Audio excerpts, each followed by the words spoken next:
हमने लास्ट पर किया था, हम पढ़ रहे थे 8 चैप्टर नंबर 8, और उसमें चैप्टर नंबर 8 में हम लैंड टेक्नोलॉजीज और इसके साथ साथ हम रीड आउट कर लैंड टेक्नोलॉजी और इसके साथ टोपोलॉजीज, लैंड की टोपोलॉजी। लैंड टेक्नोलॉजी मैंने सारी रीड आउट करवा दी लास्ट लेक्चर में। और आज जो इसके बाद फिर मैंने आपको टोपोलॉजीज के बारे में 3 टोपोलॉजीज के बारे में बताया सिंपल में, रिंग, स्टार और बस टोपोलॉजी क्या होती है।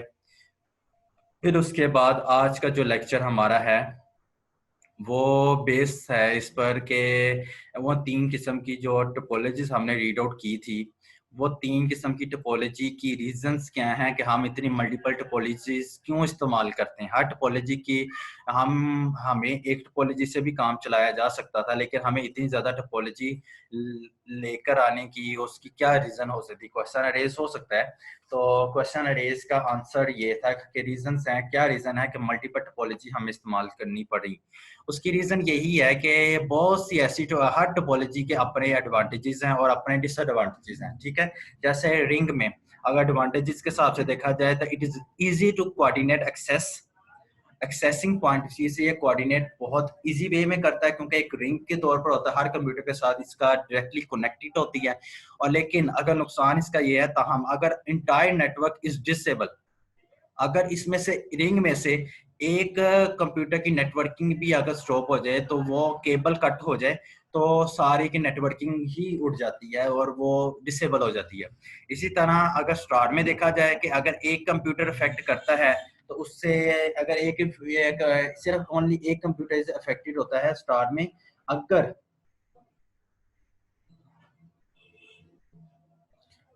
अगर आपने जो इसमें ऑप्शंस है कि जिस तरह भी कंटिन्यू करना है, स्टार में क्या है कि in only one computer is affected when a cable cut occur. तो इसी तरह अगर केबल कट करती है स्टार में, जैसे कि हब टेक्नोलॉजी है, तो हब टेक्नोलॉजी में भी तो इसमें आपने जो भी आपके पास क्राइटेरिया है, अगर उसमें हब को डिस्टेबल हो जाए तो वो भी आपके लिए प्रॉब्लम क्रिएट करता है, ठीक है। ये वो है कि जिसमें रीजंस हैं कि one by one reasons continue करके कि मल्टीपल टोपोलॉजी कहाँ पर किस एडवांटेज के जरिए एप्लीकेबल है और किस डिसएडवांटेज के जरिए उसमें फॉल्स आता है, ठीक है। और बस टोपोलॉजी में ये है कि इसमें बस टोपोलॉजी में के स्टार की निस्बत कम वायर्स रिक्वायर्ड होती हैं बस में, लेकिन अगर इंटायर नेटवर्क डिसेबल हो जाता है, अगर ताहम नेटवर्क सारा डिसेबल होता है जब केबल जो दरमियान की वो ही कट आउट हो जाए।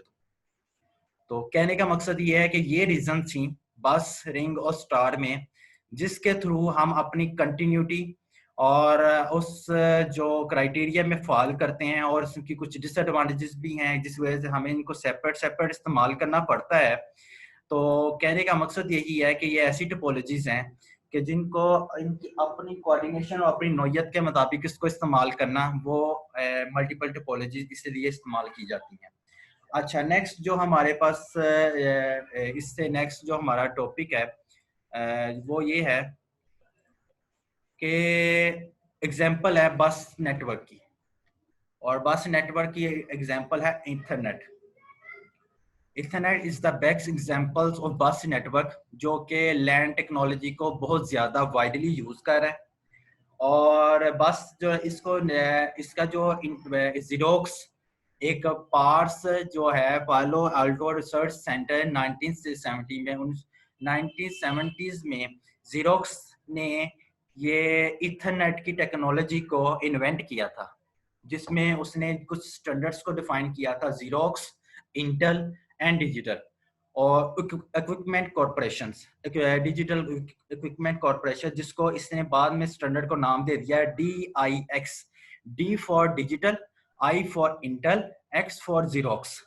तो ये इसने जो स्टैंडर्ड मर्ज किया था उसका हेल्प आउट कहाँ से ली थी, IEEE 802.3 स्टैंडर्ड से इसने डिफाइन किया था। इसने क्या डिफाइन किया था, डिजिटल इक्विपमेंट के तौर पर फॉर्मेट्स जो, और इंटेल के वोल्टेज और केबल लेंथ पर इसने सारी जो डिफाइन की थी जो IEEE ने, कि इसके फॉर्मेट्स कौन से हैं, इसके वोल्टेज कौन से हैं और उसके केबल लेंथ की क्या रिक्वायरमेंट है। नेक्स्ट, ये जो इथरनेट की जो इसको कंटिन्यू करते हैं कि इथरनेट यूज ऑन बस टोपोलॉजी। एक बात, सिंगल, क्योंकि इसमें सिंगल कोएक्सियल केबल यूज करते हैं ईथर में, इसलिए इसको बस टोपोलॉजी इसमें सबसे बेस्ट वे है इस्तेमाल करने में। मल्टीपल कंप्यूटर कनेक्ट हो सकते हैं, ये बात हकीकत है और हम इसके बारे में पढ़ भी चुके हैं। जो चीज़ हमें पहले पढ़ चुके हैं और रिव्यू के तौर पर हो रही है उसमें मेरी थोड़ी सी स्पीड होगी, अदरवाइज मैं आपको सब एग्जांपल के जरिए समझाऊंगा। इथरनेट पर केबल पर समटाइम जो अगर इस तरह केबल लगाई जाए बस टोपोलॉजी के साथ, कोएक्सियल केबल के साथ मल्टीपल कंप्यूटर कनेक्ट हो, उसको हम बाज़ का सेगमेंट भी बोलते हैं। इथरनेट केबल को बाज़ का हम सेगमेंट भी बोलते हैं, जिसकी लेंथ जो होती है 500 मीटर तक लिमिटेड होती है। और ये इसमें जो सेपरेशंस होती हैं, जैसे कि इसमें मिनिमम सेपरेशन बिटवीन कनेक्शन के दरमियान जो सेपरेशन होती है वो 3 मीटर्स की होती है। ये तो था एग्जांपल ऑफ बस नेटवर्क। इथरनेट को हमने कंटिन्यू रखा हुआ है, जिसमें मैं आपको बता चुका कि हम इसमें बस टोपोलॉजी इस्तेमाल करते हैं और बस टोपोलॉजी के साथ जो जो रिक्वायरमेंट्स है उसके मुताबिक हम कंटिन्यू करते हैं। नेक्स्ट स्लाइड पे चलते हैं कि इथरनेट की स्पीड कितनी होती है। आमतौर पर ओरिजिनल वो 3 मेगा बिट्स पर सेकेंड होती है, लेकिन करंट स्टैंडर्ड के हिसाब से आज उसकी स्पीड 10 मेगा बिट्स पर सेकेंड है। और ये फास्ट इथरनेट ऑपरेट्स करता है at the rate of 100 megabits पर सेकंड तक कर सकता है। और इससे भी अगर एडवांस वर्जन आ जाए, अनदर फास्ट वर्जन भी मौजूद है जो कि गीगाबिट्स पर सेकंड है, जो कि इससे ये है कि इसकी जो लेंथ है ना वो 1 multiply 10 raise to power 9 bits per second, फिर गीगाबिट्स इथरनेट बनता है। ये इथरनेट की स्पीड होगी। नेक्स्ट है encoding use in Ethernet. Manchester encoding आपने लास्ट टाइम शायद पढ़ा हो। ये कोडिंग जो होती है मैनचेस्टर कोडिंग क्या होती है कि जिसमें हम सिग्नल्स को यूज करते हैं डाटा को इनकोड करने के लिए। और मैंने इनकोडिंग का आपको बताया था वो चीज होती है जिसमें आप डाटा सेंडर से रिसीवर की तरफ सेंड करते हैं और वो डाटा सेंड करते हैं जो कम्युनिकेट एबल हो। एक की लैंग्वेज और हो दूसरी की लैंग्वेज और, तो डाटा कन्वर्ट करने का कोई फायदा नहीं होता, ट्रांसमिट करने का फायदा नहीं होता। इनकोड वो डाटा किया जाता है जो अगले डाटा को इजिली अंडरस्टैंडेबल हो। कि अगर मुझे पॉजिटिव वोल्टेज से चेंज लाना हो, ठीक है, अगर मुझे चेंज फ्रॉम पॉजिटिव वोल्टेज के चेंज लाना हो तो मैं टू जीरो इनकोड कर देता हूँ और उसको जीरो बिट के तौर पर कंसीडर कर लिया जाता है। और अगर मैंने जीरो वोल्टेज से को चेंज करना हो, अगर मुझे अगर 1 वोल्टेज पॉजिटिव वोल्टेज, जिसको 1 वोल्टेज कहते हैं, पॉजिटिव को 1 लें नेगेटिव को 0 लें, ठीक है। अगर मुझे पॉजिटिव वोल्टेज जिसको मैं 0 कह रहा हूँ 1 कह रहा हूँ उसको अगर चेंज करना हो तो जाहिर सी मुझे 0 इनकोड करना पड़ेगा, तो 0 बिट कंसीडर की जाएगी। और अगर मैं अपने 0 वोल्टेज को चेंज करने की कोशिश करना चाहूँ तो उसको पॉजिटिव वोल्टेज में इनकोड कर देंगे। और पॉजिटिव वोल्टेज क्या है? 1 बिट। आई थिंक आपको एनकोडिंग यूज इज इथरनेट भी समझ आ गया होगा। नेक्स्ट, इसकी जो एग्जांपल इसकी इमेज से आपको बताता हूँ। जैसे एनकोडिंग यूज इथरनेट पर डाटा सेंड किया जाता है, बिट्स जो बीइंग सेंड की जाती है, जैसे ही आपको डाटा पॉजिटिव सेंस में मिलता है तो ये देखें आपके वो ऊपर वाली लेंथ में चला जाता है और वो आपके सारे डिजिट को 1 कर देता है, राइट। उसके बाद आपका ये देखें आपने क्या यूज किया, इसमें आपके पास कनेक्टिविटी ये है कि जैसे ही आपको बिट मिली आपने उसने उसको 1 कर दिया, 1 कर दिया। और जैसे वो उस पर पास आउट हो रहा था तो जैसे उसको नेक्स्ट बिट वोल्टेज चेंज मिला, यानी कि उसने 0 वोल्टेज उसको मिला तो वो फिर फॉल कर गया और अपनी जो नीचे वाली 0 लाइन पर है हॉरिजॉन्टली वो उस पर स्पीड उसकी चलने लगी। इसके बाद उसको फिर सिग्नल मिला पॉजिटिव सेंस में, वो फिर 1 कर दिया उसने। फिर उसको नेक्स्ट उस स्पीड पर जाते हुए ये एक फासला यहाँ से यहाँ तक कंप्लीट करेगा, ठीक है। ये सिर्फ लेंथ पॉइंट ऑफ व्यू से मैनेज किया गया, लेकिन ये इतना फासला कंप्लीट करेगा। उसके बाद उसको फिर 0 वोल्टेज मिला, वो फिर बैक चला गया। इसी तरह इसकी कॉम्बिनेशन जैसे जैसे उसको बिट्स मिलते जाते हैं ये उस तरह अपनी कंटिन्यूटी बढ़ाता चला जाता है, ठीक है। हम स्टडी आउट कर रहे थे कि encoding use in Ethernet. Encoding use in Ethernet में यही होता है, जैसे जैसे बिट उसको पॉजिटिव बिट मिलती जाती है वो अपना जो कंटिन्यूटी है वो अपना शो करता रहता है और उस मुताबिक अपना जो वर्किंग है वो अपने उस बेस पर कर रहा होता है। जिस तरह बिट मिलती है उस तरह वो कंटिन्यू करता है। उम्मीद करता हूँ कि इस डायग्राम से आपको इजीली समझ आ गया हो कि डाटा मैनचेस्टर कोडिंग कैसे करता है। ये मैनचेस्टर कोडिंग है जिसमें डाटा वोल्टेज के हिसाब से चेंज होता रहता है, उसकी कोडिंग इस तरह आपको शो होती है। अगर 0 हो तो वो ग्राउंड के साथ अटैच है, अगर 1 हो तो वो हाईएस्ट पीक पर जितनी ही वोल्टेज उसको मिल रही है उसके मुताबिक वो अटैच हो गया। ठीक है, नेक्स्ट जो स्लाइड में इथरनेट के जो ऑपरेशंस हैं वो ये हैं कि एक कंप्यूटर एक टाइम में डाटा ट्रांसमिट करता है। ये बात बहुत इंपॉर्टेंट है। इथरनेट ऑपरेशन एक टाइम में एक तरह की जो ट्रांसमिट बिट्स है वो सेंड करता है। इसका जो सिग्नल प्रोपगेट है वो transmitted in both directions long length of the segment है। वो कैसे कि दोनों साइड में इसका जितने भी आपके बस टोपोलॉजी में कंप्यूटर बस के साथ जो वायर केबल के साथ अटैच हैं उसमें इसकी जो कनेक्टिविटी है वो किस तरह अटैच होती है। वो इस तरह है कि देखें, ये जैसे आपको फिगर में नजर आ रहा है फिर इमेज में कि जे डाटा जो डेस्टिनेशन है ये आपकी बस टोपोलॉजी इस्तेमाल हो रही है। उसमें आपके पास 6 कंप्यूटर्स अटैच हैं।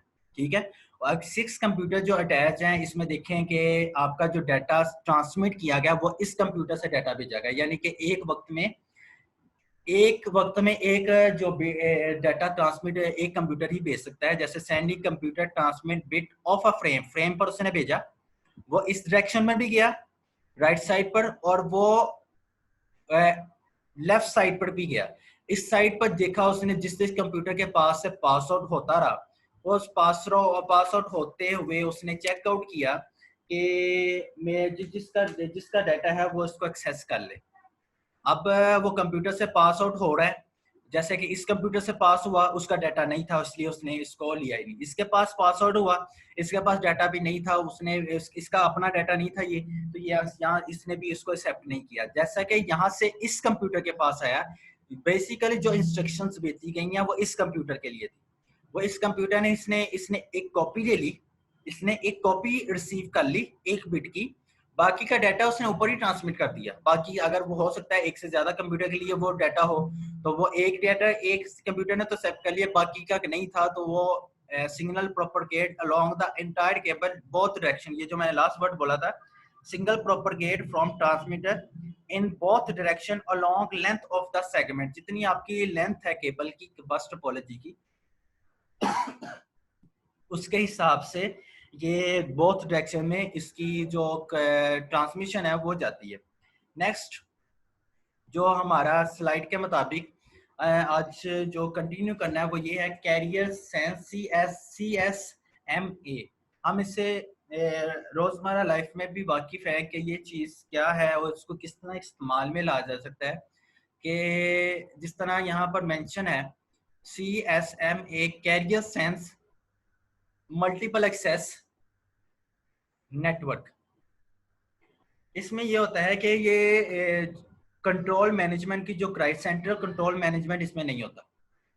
जब कंप्यूटर ईथर पर डाटा ट्रांसमिट करता है तो वहां पर सेंट्रल कंट्रोल मैनेजमेंट नहीं होती।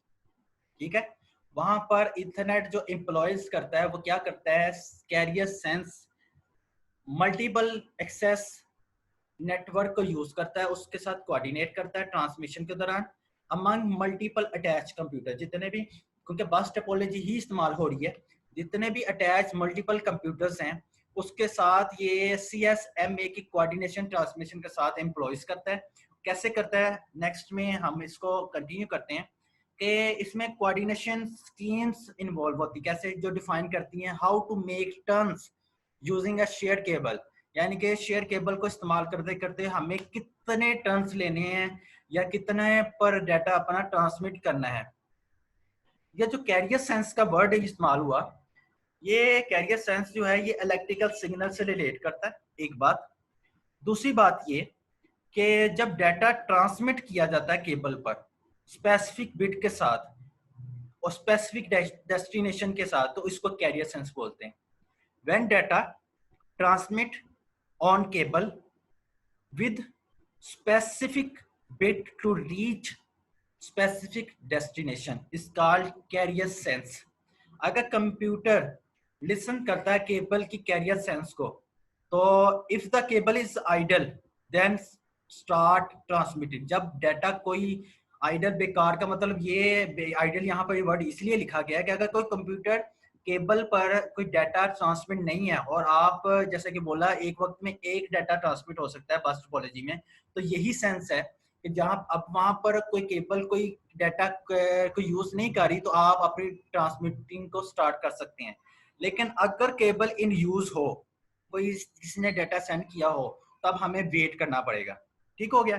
नेक्स्ट अगर मैं इसको समझाऊं, when one computer use to transmit data on a bus the other wait for some time, if clear then second computer transmit data over it.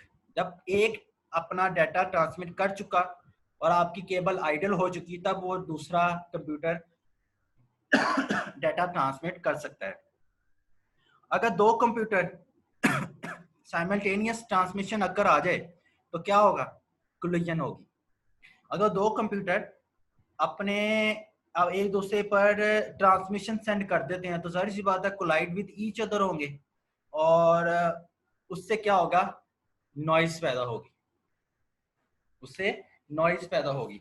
ये था carrier sense access multiplication. Collision, अब इसी को हम कंटिन्यू करते हैं। Collision detection, ये basically word है CSMA/CD, carrier sense multiple access slash collision detection. So इसमें जो आपका क्राइटेरिया मैं आपको मेंशन करने लगा, कोलिजन डिटेक्शंस क्या होती है? डिटेक्शन से वर्ड हमें समझ लग रहा है कि जो दो आपस में कंप्यूटर ने एक ही वक्त में डाटा सेंड कर दिया था, उससे कोलिजन उस कोलिजन की डिटेक्शन कैसे करनी है और उसको अपने ट्रांसमीटर को, अपने उस ट्रांसमिट डाटा को कैसे कंटिन्यू करना है, ये बेसिकली काम इसका है। ये सिग्नल्स उस दो कंप्यूटर से लेता है जो आपस में इंटरफेस कर रहे होते हैं, जो आपस में कोलिजन कर रहे होते हैं।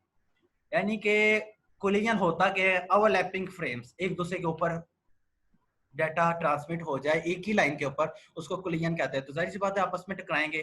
तो बेसिकली ये आपके हार्डवेयर को नुकसान नहीं पहुंचा रहे होते, लेकिन आपका जो डाटा होता है बहुत फ्रेम का, वो ग्रेबल्ड हो जाता है, यानी कि डिस्कनेक्टेड हो जाता है या वो डिसऑर्डर्ड हो जाता है। तो बहुत से केसेस इन्वॉल्व हो जाते हैं ग्रेबल्ड के तौर पर।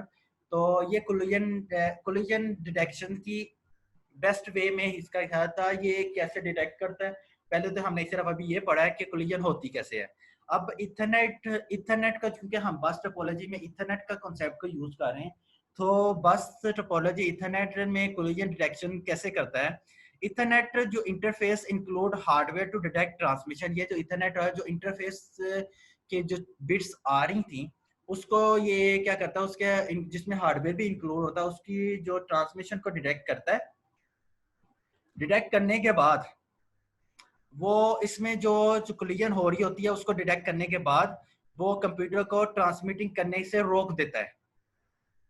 ठीक है, बात जरा ध्यान से सुनिएगा कि इसने इथरनेट कोलिजन डिटेक्शन ने, जो कि कोलिजन किसी वजह से इंटरफेसिंग दो कंप्यूटर के दरमियान कोलिजन आई थी, ये क्या करता है कि जब इनको कोलिजन को डिटेक्ट करता है तो कंप्यूटर की जो वर्किंग है उसको स्टॉप, उसकी ट्रांसमिटिंग को स्टॉप कर देता है। सो इथरनेट इसको यूज करता है CSMA/CD टू कोऑर्डिनेट ट्रांसमिशन। तो इसकी अब सवाल पैदा हो गया कि इथरनेट ने तो डिटेक्ट कर लिया, अब उसने कंप्यूटर को ट्रांसमिट करने के लिए, डाटा ट्रांसमिट करने के लिए भी स्टॉप कर दिया।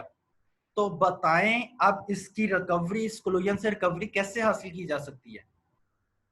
उसका पॉइंट ये है, उसका पॉइंट इस तरह रिकवरी फ्रॉम कोलिजन में कि कंप्यूटर कैन डिटेक्ट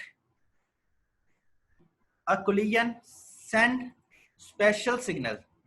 जब कोलिजन हो रही हुई तो इंटरनेट सीडी जो है अपने साथ जो सिग्नल जा रहे होते हैं उसके साथ एक स्पेशल सिग्नल्स को सेंड करता है जो कि इंटरफेस कर रही होती हैं कोलिजन डिटेक्ट करने के लिए। बेसिकली उसको भेजा जाता है detection of the collision check करने के लिए, और कंप्यूटर जो है जिसको वेट करवाया होता है कि ट्रांसमिटिंग से पहले पहले, बिफोर आइडल होने से पहले पहले उससे, यानी कि आइडल का मतलब मैंने आपको पहले भी बताया कि जहां पर उस लाइन पर कोई डाटा सेंड ना हो उसको आइडल कहा गया है। बिफोर आइडल ट्रांसमिटिंग इथर के लिए वेट करवा देना बाकियों को कि अभी आप अपना डाटा ना ट्रांसमिट किया, पहले इस कोलिजन को खत्म करना है। ठीक है। अगर both computer weight same time length of the time, अगर एक ही वक्त में दोनों कंप्यूटर ने वेट किया तो फिर फ्रेम की कोलाइड हो सकती है, क्योंकि जब वो सेम टाइम के लिए रुकेंगे और जब वो स्टार्ट करेंगे दोनों एट सेम टाइम पर स्टार्ट होंगे। तो स्टैंडर्ड ने स्पेसिफाई ये किया कि दोनों फ्रेम में से एक को मैक्सिमम डिले करवा दे और एक को मिनिमम डिले करवा दे। इससे कोलिजन होने से बचा जा सकता है। जो मिनिमम डिले होगा वो सबसे पहले अपना डाटा पास आउट कर देगा, दूसरा डिले रहेगा, वेट करेगा। मैक्सिमम डिले होगा, जब उसका डाटा ट्रांसमिट हो जाएगा वो आइडल हो जाएगा। जो टेक्नोलॉजी, बस की टेक्नोलॉजी जो वायर है वो जैसे ही वो आइडल होगी तो जो मैक्सिमम डिले का डाटा था जो कोलिजन क्रिएट कर रहा था उसका डाटा सेंड कर दिया जाएगा। तो इस तरह आप अपनी कोलिजन से, जब बस टेक्नोलॉजी में कोलिजन आती है उससे बचा जा सकता है।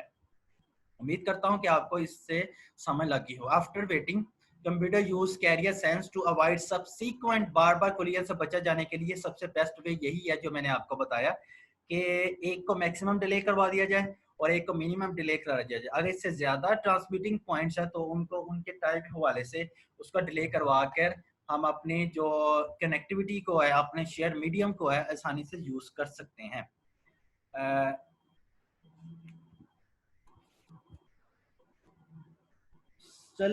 उसके बाद जो हमारा नेक्स्ट स्लाइड ऑप्शंस है वो ये है कि जिसमें हम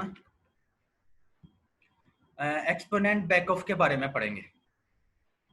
एक्सपोनेंशियल बैक ऑफ बेसिकली जब आप किसी ट्रांसमिटिंग डाटा के लिए रैंडम नंबर्स को यूज करते हैं, जब आप रैंडम नंबर्स को यूज करते हैं डाटा ट्रांसमिट करने के लिए, तो अगर वो रैंडम डिलेस जो हैं वो इवन है यानी कि सेम है, तो मैंने अगेन बताया कि कोलिजन हो सकती है। Specially likely with busy segment, जब वो जो आपको मैंने बताया इथरनेट पर जो आप बस टेक्नोलॉजी आप इस्तेमाल करते हैं ट्रांसमिट डाटा, वो उसको हमने बेसिकली कहा था सेगमेंट। अगर वहां पर डाटा ऑलरेडी बार बार बिजी है तो उससे ये हो सकता है कि आपका जो सेगमेंट्स है वो बहुत ज़्यादा बिजी हो, उस वजह से आपको बहुत ज़्यादा डिले करना पड़े और मे बी या एक्सेप्ट कि आपका डाटा जो आपने ट्रांसमिट किया हो वो आपके बस लाइन पर ही दरमियान में ही फॉल कर जाए, उसकी एनर्जी वेस्ट हो जाए।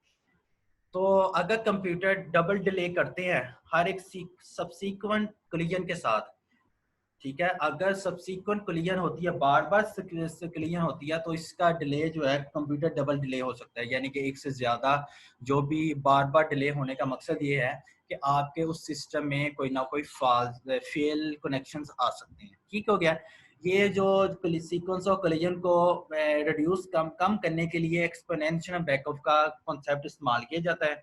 ठीक हो गया। तो इसकी जो क्राइटेरिया है कि जिसमें हम कंटिन्यूटी करते हैं कि हमारे पास किस तरह हम एक्सपोनेंशियल, बेसिकली एक्सपोनेंशियल बैकऑफ होता है कि जब हम सेम नंबर्स को इस्तेमाल करते हैं तब इस किस्म की जो कोलिजन आती है उसको एक्सपोनेंशियल बैकऑफ बोलते हैं। यानी कि आप कनेक्टिविटी इस्तेमाल कर दो दो कंप्यूटर्स ने डाटा सेंड कर दिया सेम टाइम पर, जब उन्होंने सेम टाइम पर डाटा सेंड कर दिया उससे कोलिजन आएगी।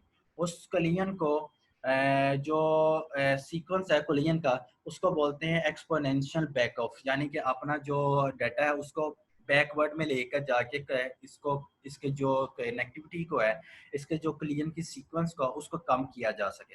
ठीक हो गया। अब नेक्स्ट जो हमारे पास रिक्वायरमेंट है वो ये है कि हमारा जो लिमिटेड कनेक्टिविटी वायरलेस के साथ कितनी है। तो अगर हम लैंड के साथ कॉन्ट्रैक्ट करें, अगर वाइल्ड लैंड हो तो हो सकता है कि हम तमाम पार्टिसिपेंट तक ना पहुंच सके एक दूसरे के साथ, क्योंकि सिग्नल लेंथ लो होती है और हो सकता है कि सिग्नल लेंथ लो हो जाए, या हो सकता है ब्लॉक वॉल की वजह से जब वाईफाई इस्तेमाल करते हैं तो आपको मालूम है कि आप 3 to 4 रूम्स के बाद अगर जाएं तो आपकी जो वाईफाई की जो कनेक्टिविटी है वो थोड़ा सा उसके सिग्नल्स लो हो जाते हैं। तो प्रोपगेशन ब्लॉक बाय वॉल्स भी इफेक्ट करती है। इसी तरह और बहुत से केसेस हैं जब आप वायर लैन इस्तेमाल करते हैं तब आपको इनसे कनेक्टिव जो ये कनेक्टिविटी सिर्फ वायरलेस पर है, जब आपको सिग्नल कैच करने होते हैं। वाई के साथ तो लैन के साथ तो कनेक्ट कर दिया आपने, लेकिन उसके बाद आपको जो वाईफाई का आगे कनेक्टिविटी देनी है उसने, वो हो सकता है कि सिग्नल उसके स्ट्रेंथ जो है लो हो, या हो सकता है वॉल्स की वजह से या और रिस्ट्रिक्शंस की वजह से उसका डाटा जो है वो कंप्लीट ना कर पाया हो, जिसमें हम डिपेंड नहीं कर सकते सीडी पर, यानी कोलिजन डिटेक्शन पर हम डिपेंड नहीं कर सकते, क्योंकि इसमें हम ऑल पार्टिसिपेंट को सुन ही नहीं सकते ना। तो ये एक बेसिक पार्ट था। उसके बाद जैसे कि आपको ये लिमिटेड कनेक्टिविटी विद वायरलेस नज़र आ रहा है कि कंप्यूटर जो है जिस तरह डिस्टेंस के हिसाब से 3 मीटर का डिस्टेंस, और अगर वायरलेस कनेक्टिविटी है जितने कंप्यूटर साथ बढ़ते हैं जैसी बात है सिग्नल लो हो गया, और अगर इसके दरमियान वॉल्स आती हैं, जितनी वॉल्स आती हैं वो भी इसमें इसकी जो कनेक्टिविटी को है लो कर देता है। लेकिन अगर इसमें फासला 3 मीटर का हो और दरमियान में कोई रिस्ट्रिक्शन ना हो, तो 3 कंप्यूटर जितने अटैच हैं वो इजीली अपने कनेक्टिविटी को यूज़ कर सकते हैं, ठीक है, और इजीली अपनी कनेक्टिविटी के हिसाब से अपने डाटा को इस्तेमाल कर सकते हैं वायरलेस। सो ये था हमने जो स्टडी किया CSMA और /CD, यानी कि कैरियर सेंस मल्टीपल एक्सेस। पहले हमने देखा क्या होता है, उसमें आपको कैरियर सेंस का बताया कि किस तरह स्पेशल कैरेक्टर्स के ज़रिए हम अपने नेटवर्क को फाइंड आउट करते हैं, और अगर उसमें किसी किस्म का कोलिजन आता है तो उसको हम कोलिजन डिटेक्शन के ज़रिए किस तरह हम उसको सॉल्व करते हैं। ये था CSMA/CD। अब नेक्स्ट जो CSMA और CA कोलिजन अवॉइडेंस, इसका हम नेक्स्ट लेक्चर में कंटिन्यू करेंगे। और आज का लेक्चर हम CSMA और जो 8 हमारा जो चैप्टर कंटिन्यू है उसके मुताबिक हम आज का लेक्चर यहीं पर स्टॉप करते हैं। नेक्स्ट लेक्चर मैं अपना 8वें चैप्टर को, चैप्टर नंबर 8 को यहीं से कंटिन्यू करूंगा CSMA और CA के मुताबिक।